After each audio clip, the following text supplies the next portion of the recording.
కీర్తన చెప్పారు?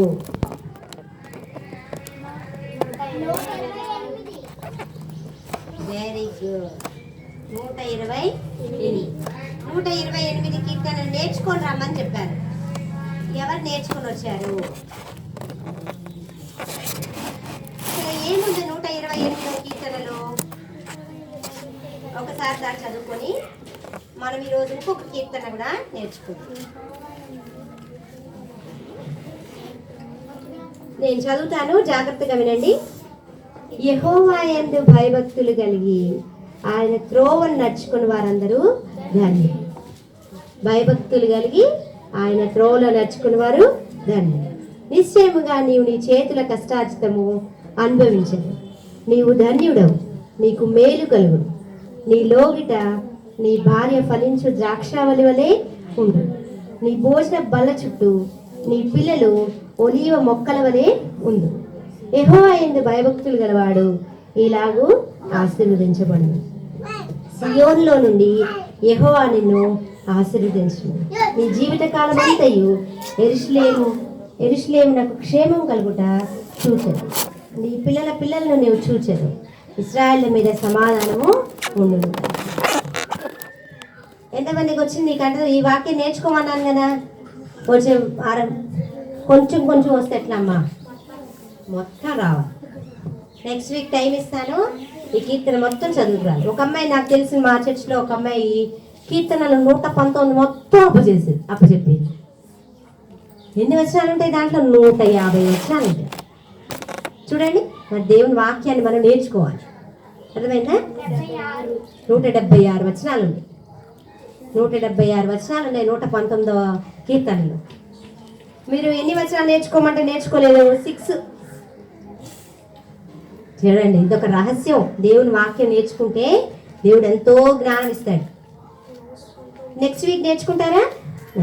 సరే, ఈరోజు నేను మీకేం ప్రసంగం చెప్పను, కానీ ఒక చిన్న తలంపు దేవుడు నాతో ఎట్లా మాట్లాడాడు ఎట్లా నేను కొంచెం చెప్తాను, జాగ్రత్తగా వినండి. మరి మీకు ఎప్పుడైనా అనారోగ్యం వచ్చిందా? మీకు ఎప్పుడైనా జ్వరం రావటం కానీ? అందరు హెల్తీగా ఉన్నారా? లేదు కదా. కొంచెం ఏదో ఒకటి కొన్నిసార్లు జ్వరం వస్తుంది, కడుపులో నొప్పి వస్తుంది, ఏదో ఒక అనారోగ్యం వస్తానే ఉంటుంది. అట్లాగే నాకు కూడా ఒక లాస్ట్ వీక్లో నాకు కూడా బాగలేదన్నమాట, అనారోగ్యం వచ్చింది. అయితే నేను ఏం చేశానంటే ప్రార్థన చేసి, మీరు ఎప్పుడైనా ప్రార్థన చేసుకుంటారా? అనారోగ్యం వచ్చినప్పుడు ఉట్టి ప్రార్థన చేసుకుంటారా? దేవుని వాక్యాన్ని ఏమైనా అడుగుతారా? ప్రార్థన చేసుకుంటారు. ఏం చేయాలంటే నేను కూడా ప్రార్థన చేసుకున్నా, దేవా మరి నాకు ఎందుకు అనారోగ్యం వచ్చిందయ్యా, నన్ను క్షమించయ్యా, నాతో మాట్లాడయ్యా అని ప్రార్థన. దేవుని వాక్యం అంట మనల్ని బ్రతికిస్తుందంట. దేవుని వాక్యం మనల్ని ఏం చేస్తుంది? బ్రతికిస్తుందంట. బాధలో వాళ్ళకి నెమ్మదిస్తుందంట. చూడండి, అప్పుడు నేను అలాగ చూస్తా ఉంటే దేవుడు ఒక వాక్యం, అక్కడ బుక్ ఉందన్నమాట. ఆ బుక్లో ఆ వాక్యము రాసుంది ఇట్లా. ఇర్మియా, చూడండి, ఇర్మియా 30వ అధ్యాయము 17వ వచనం. ఇర్మియా 30:17. వారు ఎవరును లక్ష్య పెట్టమని సియోననియు వెలివేయబడినది అని నీకు పేరు పెట్టుచున్నారు. అయితే నేను నీకు ఆరోగ్యము కలుగజేసేదను, నీ గాయములను మాన్పెదను. ఇదే యెహోవా వాక్కు. అబ్బా, ఈ వాక్యం కనపడింది నాన్న. దేవుడు ఎట్లా మాట్లాడతాడు కదా. దేవుడు మాట్లాడే దేవుడు. మన దేవుడు మామూలు దేవుడు కాదు. ఎట్లా ఏం చేస్తాడంట? మాట్లాడతాడంట. మరి నువ్వు బాధగా ఉన్నావా? నువ్వు అనారోగ్యంలో ఉన్నావా? నాకెవ్వరు సహాయం చేసేవాళ్ళు లేరు అని చింతగా ఉన్నావా?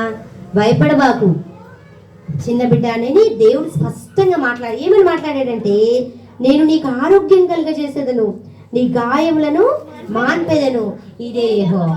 ఇంకంతకంటే మనకి ఏం ధైర్యం కావాలి చెప్పండి అమ్మా? దేవుడు నాతో మాట్లాడాడు, ఇంకా నాకు ఏ ఆరోగ్యము నా దగ్గరికి రాదు, నా గాయాన్ని మాన్పుతాడు అని దేవునికి ఏం చేశానంటే వెంటనే స్తుతులు చెల్లించాను. కాబట్టి మనం ఏం చేయాలా? దేవుడు మాట్లాడాడు కదా మనతో. ఈ వాక్యం మనకు తెలుసు కదా. ఏ వాక్యము? ఇర్మియా 30:17. ఈ వాక్యం మనకు తెలిసి ఉండాలి. ఈ వాక్యం మనతో మాట్లాడుతూ ఉండాలి. అప్పుడు మనం ఏం చేయాలంటే దేవుణ్ణి అడగాలి. ఏమని అడగాలంటే, దేవా నువ్వు నాతో మాట్లాడావు కదయ్యా, నేను నీకు ఆరోగ్యం కలుగు చేస్తానన్నావు కదయ్యా, మరి నాకు ఆరోగ్యం ఇయ్యయ్యా, నాకు నా గాయాన్ని మానిపోయా అని మనం ఈ వాగ్దానాన్ని క్లెయిమ్ చేయాలి. అర్థమైందా? అలాగే ఇంకొక వచనం చూడండి, మలాకి 4వ అధ్యాయం 2వ లాస్ట్ మలాకి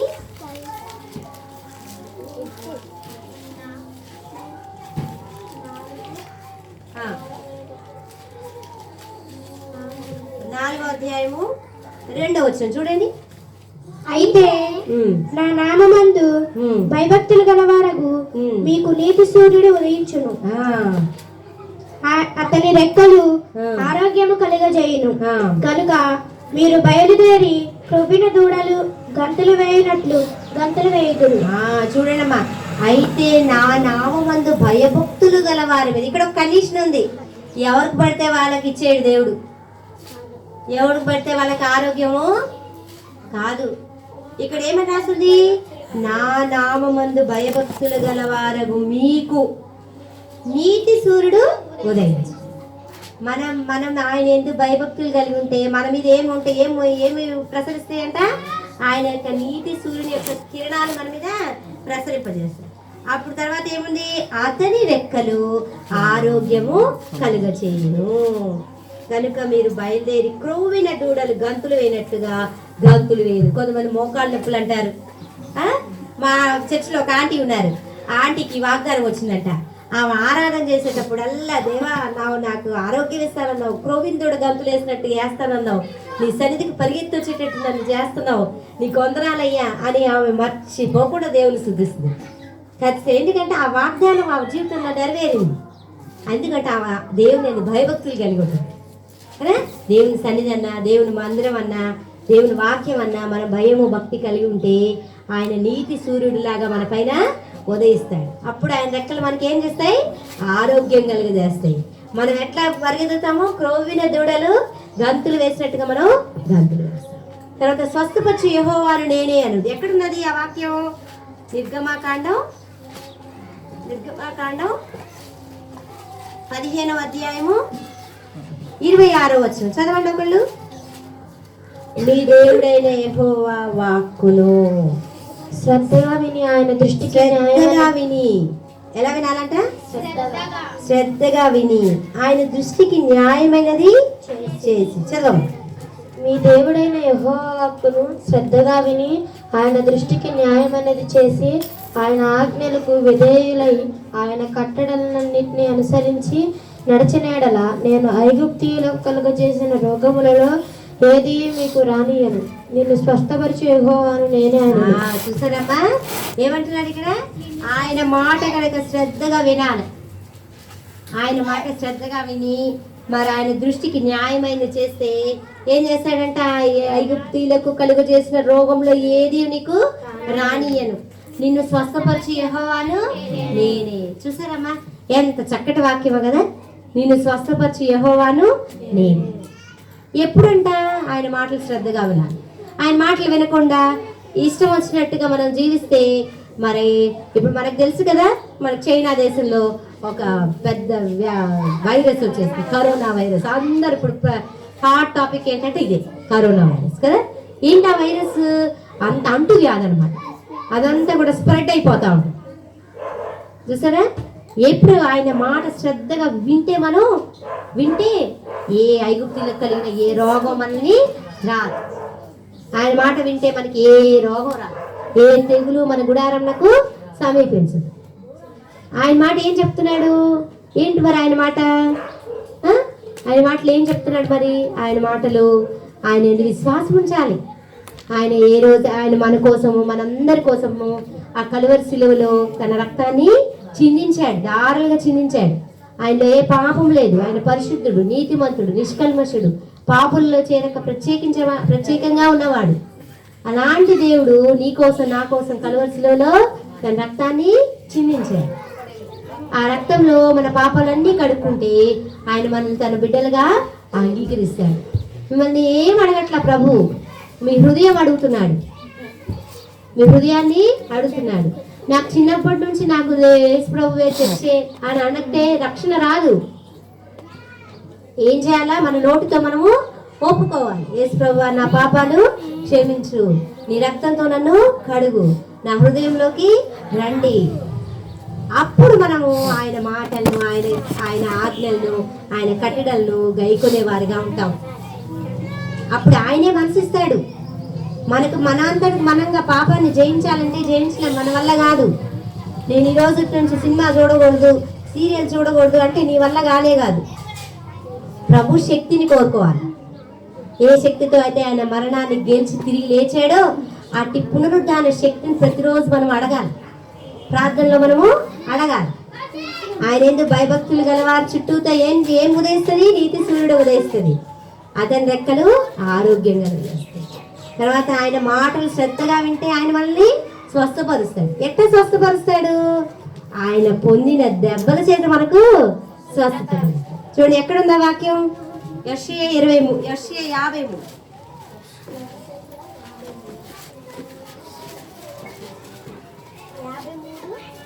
ఏముంది చదవండి. యెషయా 53లో ఎక్కడ ఉంది చూడండి. ఆయన పొందిన దెబ్బల చేత మనకు స్వస్థత రావాలంటే ఆయన భయభక్తులు కలిగి ఉండాలి. ఆరోగ్యం కావాలంటే ఆయన భయభక్తులు కలిగి ఉండాలి. అప్పుడే మనకి ఆయన యొక్క నీతి సూర్యుడు మన మీద ఉదయిస్తాడు. అప్పుడే ఆయన రెక్కలు మనకి ఆరోగ్యం కలుగుతాయి. 53వ అధ్యాయం ఎన్నో వచ్చినవమ్మా? 5వ వచనం. మన అతిక్రమ క్రియలను బట్టి అతడు గాయపరచబడెను, మన దోషములను బట్టి నలగగొట్టబడెను, మన సమానార్థమైన శిక్ష అతని మీద పడెను, అతడు పొందిన దెబ్బల చేత మనకు స్వస్థత కలుగుచున్నది. అతడు పొందిన దెబ్బల చేత మనకి స్వస్థత. ఎప్పుడైనా మీకు కూడా బాగలేనప్పుడు, ఏ పరిస్థితిలో అయినా, ఎప్పుడు ఏం జరుగుతుందో మనకేమైనా తెలుసా? ఏం తెలియదు. నీ రాకపోకలైంది యెహోవా నిన్ను కాపాడు. మనం నిజంగా వెళ్తున్నాము వస్తున్నామంటే దేవుడే మనల్ని కాపాడు. మీరు రోజు వెళ్ళేటప్పుడు ప్రార్థన చేసుకుంటారా? స్కూల్కి వెళ్ళేటప్పుడు ఖచ్చితంగా స్కూల్కి వెళ్ళేటప్పుడు ప్రార్థన చేసుకోవాలి. ఏమని చెప్పాలా? దేవా, నీ రాకపోకలేని యెహోవా నిన్ను. ఎక్కడుందా వాక్యం? కీర్తనలు 121 చూడండి. 121 చదవండి. కీర్తనలు 121 ఇది మొదలుకొని నిరంతరము నీ రాకపోకలందు యెహోవా నిన్ను కాపాడును. ఇది మొదలుకొని నీ రాకపోకలేని యెహోవా నిన్ను కాపాడు. రోజు మనం వెళ్తున్నాం అంటే దేవుని యొక్క కాపుదలేనమ్మా, వేరేది లేనే లేదు. మన కృపారం వంటి కూడా రోడ్డు క్రాస్ చేస్తున్నారు, వెంటనే కారు వచ్చి పక్కగా వెళ్తుంది. ఇంకా కొంచెం ఉంటే కాదు వెళ్ళి జస్ట్ కొంచెం దేవుడు కాపాడు. ఎవరు కాపాడాడు? నీ రాకపోకలేని యెహోవా నిన్ను కాపాడు. ఎవరు కాపాడతారు మనల్ని? మనం ఈ వాగ్దానం కోరుకోవాలి. దేవా, నీ రాకపోకలేని యెహోవా నిన్ను కాపాడు నన్ను అన్నావు కదా ప్రభా, నన్ను కాపాడయ్యా, నా ప్రయాణంలో తోడుగా ఉండయ్యా, క్షేమంగా తీసుకురాయ్యా అని మనము అడగాలి. పొద్దున్నే లేవగానే ఎంతమంది ప్రార్థన చేసుకుంటారు? ఖచ్చితంగా ప్రార్థన చేసుకోవాలి. యేసు ప్రభువా, రాత్రి అంతా కాపాడారయ్యా, వందనాలయ్యా, ఈ రోజంతా కూడా నన్ను కాపాడయ్యా. ఈ రోజు నేను మనల్ని ఎందుకు దేవుడు ఈ భూమి మీద ఇంకా సజీవులుగా ఉంచాడు? ఆయన మనకి ఏదైనా పని అప్పచెప్పాడు. కొంతమందికి సువార్త చెప్పాలి, కొంతమంది ఆత్మల కొరకు, నశించిపోతున్న ఆత్మల కొరకు ప్రార్థన చేయాలి. ఉదయాన్నే లేచి మన ప్రభుత్వం ఎప్పుడు పని చేసుకోవడం, మార్తా అనేకమైన పనుల విషయమై చింత కలిగి ఉన్నావు. అవసరమైంది ఒకటే, మరి ఉత్తమమైన దాన్ని ఏర్పరచుకుంది, అది ఆమె వద్ద నుండి తీసివేయబడదు. కాబట్టి ఒక సమయం ఎంచుకోండి. ఒక స్నానం చేసిన తర్వాత 1 గంట ప్రభు సన్నిధిలో గడపండి. ప్రభుత్వ ప్రార్థన చేయండి. అనేక మంది రక్షణ లేని వారి కొరకు ప్రార్థన చేయండి. మీ బిడ్డల కొరకు ప్రార్థన చేయండి. మీ యొక్క బంధువుల కొరకు ప్రార్థన చేయండి. మీ పిల్లల కొరకు ప్రార్థన చేయండి. అది దేవుడు మనల్ని, అది ప్రార్థన పరిచర్య అంట. నేను ఎక్కడికి వెళ్ళగలను, నేను ఎవరికి వాక్యం చెప్పగలను అని అనుకుంటారు కదా. ఇంట్లోనే కూర్చొని ఎంతమంది ఈరోజు తీర్మానం చేసుకుంటారు? ఆంటీ వాళ్ళు కూడా ప్రార్థన చేయాలి. స్నానం చేసి, ఏ రోజు ఎప్పుడు పనులు ఉంటానే ఉంటాయి. స్నానం చేసుకోగానే 1 గంట ప్రభు సన్నిధిలో కూర్చొని మోకరించి ప్రార్థన చేసుకోవాలి. అందరి కొరకు, మన రక్షణ లేని వారికి, మన భర్తల కొరకు, మన యొక్క పిల్లల కొరకు, పిల్లల కొరకు మీ ప్రార్థనే వాళ్ళకి ఆశీర్వాదం. అర్థమైనా మనం ఏమి ఆస్తి పాస్తులు సంపాదించకపోయినా దేవుడు మనం వాళ్ళ ప్రార్థనలో మనం ఎత్తి పట్టుకుంటే దేవుడు ఎంతో అభివృద్ధిని ఇస్తాడు. సరేనా? మరి ఇంకొక్కటిగా లాస్ట్గా వాక్యం చూసుకొని ముగించుకుందాము. ఈరోజు నేను ఏమేమి వాక్యాలు చెప్పానో నాకు చెప్పాలి, నేను అడుగుతాను. లాస్ట్ వాక్యము నేను అన్ని రెఫరెన్స్లతో సహా అడుగుతాను. లాస్ట్ వాక్యము కీర్తనలు 91. ఇది అందరూ నేర్చుకోవాలండి. కీర్తనలు 91వ అధ్యాయం. నేను ఎన్నో వచనము అంటే 4వ వచనం చదవండి. 4 వచనాలు చదవండి చాలు. మహోన్నతిని చాటున నివసించువాడే సర్వశక్తి నీడను విశ్రమించువాడు. ఆయనే నాకు ఆశ్రయమును, నా కోట, నేను నమ్ముకోను, నా దేవుడని నేను యెహోవాను గూర్చి చెప్పుచున్నాను. వేటగాని ఊరిలో నుండి ఆయన నిన్ను విడిపించును, నాశనకరమైన తెగులు రాకుండా నిన్ను రక్షించును. ఆయన తన రెక్కలతో నిన్ను కప్పును, ఆయన రెక్కల క్రింద నీకు ఆశ్రయం కలుగును. ఆయన సత్యమును కేడేవును డాలునే ఉన్నది. నెక్స్ట్ 5వ వచనం చదవమ్మా. రాత్రి వేళ కలుగు భయముకైనను, పగటి వేళ భయమునకైనను, పగటి వేళ ఎగురు బాణమునకైనను, చీకటిలో సంచరించు తెగులునకైనను, మధ్యాహ్నమందు పాడు చేయు రోగమునకైనను నీవు భయపడకుదు. నీ ప్రక్కను 1000 మంది పడినను, నీ కుడి ప్రక్కను 10,000 మంది కూలినను అపాయం నీ యొద్దకు రాదు. నీవు కన్నులారా చూచుచుండగా భక్తిహీనులకు ప్రతిఫలము కలుగును. యెహోవా నీవే నా ఆశ్రయము అని నీవు మహోన్నతుడైన దేవుని నీకు నివాస స్థలముగా చేసుకొని ఉన్నావు. నీకు అపాయమేమీ రాదు, ఏ తెగులును నీ గుడారమును సమీపించదు. నీ మార్గములన్నిటిలో నిన్ను కాపాడుటకు ఆయన నిన్ను గూర్చి తన దూతలకు ఆజ్ఞాపించును. ఏ అపాయము నీ యొద్దకు రాదు, ఏ తెగులు నీ గుడారమునకు. మనం ఏం చేయాలా? యెహోవా యందు భయభక్తులు గలవారు ఇలాగా ఆశీర్వదిస్తాడు. ఆయన మాటలు శ్రద్ధగా వినాలి, ఆయన యందు భయభక్తులు కలిగి ఉండాలి, ఆయన యందు భయభక్తులు కలిగి ఉండాలి. మరి ఆయనకు మొట్టమొదటిగా మీ హృదయం ఇవ్వాలి, మీ హృదయము ఇవ్వాలి. అప్పుడే ఆయన వాగ్దానాలన్నీ మన పక్షాన అవును ఆమెన్ అన్నట్టుగా నెరవేరుతాయి. అర్థమైందమ్మా? కాబట్టి మీరు హృదయం ఇవ్వకుండా మరి నిర్లక్ష్యంగా ఉంటే దేవుడు మన ప్రార్థనలు అంగీకరించాడు. దేవుడు పాపుల మనవి అంగీకరించడు. ఎవరైతే మరి పాపాలు ఒప్పుకొని రక్షించబడతారో, ఎవరైతే యేసు ప్రభు తన్ను ఎందరు అంగీకరించుదురో అనగా తన నామం మంది విశ్వాసం ఉంచి వారికి దేవుని పిల్లలగుటకు ఆయన అధికారం ఇచ్చాడు. ఆయన అంగీకరిస్తే అప్పుడు మన ప్రార్థన వింటాడు. అడుగుడి మీకు ఇవ్వబడును అన్నారు. అడుగుడి మీకు ఇవ్వబడును, అడిగితే ఇస్తాడు, ఏది అడిగినా ఇస్తాడు. నా నామమందు మీరు నన్ను ఏం అడిగినాను నేను ఇస్తానని దేవుని వాక్యం చెప్తాడు. మరి మీరు అడగాలంటే ముందు ఆయన తండ్రి అవ్వాలా, మీ తండ్రి అవ్వాలా, మీరు ఆయన బిడ్డలు అవ్వాలి. అప్పుడు మనం ఏది అడిగినా కూడా ఆయన ఇస్తాడు. కాబట్టి అందరము ఆ విధంగా ఉందామా? యెహోవా యందు భయభక్తులు కలిగి ఉంటే ఆయన నీతి సూర్యుడు మన మీద ఉదయింపచేస్తాడు. ఆయన మాటలు శ్రద్ధగా వింటే స్వస్థపరుస్తాడు. ఏ రోగం మనకి రాకుండా ఆయన భద్రపరుస్తాడు. ఏ తెగులు మన గుడారానికి సమీపింపకుండా ఆయన మనల్ని కాపాడతాడు. మనము భయభక్తులు కలిగి జీవించాలి. ఈరోజు మనతో దేవుడు మాట్లాడుతున్నాడు స్పష్టంగా. మరి నీ హృదయం ఇంకా ఇవ్వకుండా ఉంటే ఈ రోజైనా ఆయనకి నీ హృదయాన్ని అర్పించు. ఆయన ఎందుకు భయభక్తులు కలిగి జీవించు. ఒకవేళ ఏదైనా తెలిసి తెలియక పాపం చేస్తే ఒప్పుకుందాం, తిరిగి దేవుడు మళ్ళీ మనల్ని సమకూరుస్తాడు. ఒకవేళ నేను చూడకూడదు అనుకుంటున్నా కానీ చూస్తున్నాను సినిమాలు, అయ్యా నన్ను క్షమించయ్యా అని అడిగితే ప్రభు మనల్ని క్షమిస్తాడు. ఆయన తిరిగి మనల్ని సమకూరుస్తాడు. ఆయన మార్గాల్లో ఉండటానికి ఆయనే మనకి శక్తి ఇస్తాడు. కాబట్టి ఆయన ఆశ్రయిద్దాము. అప్పుడు మనకి మన జీవితంలో దేవుడు గొప్ప మేలుని ఆశీర్వాదాన్ని ఇస్తాడు. ప్రార్థన చేస్తాం.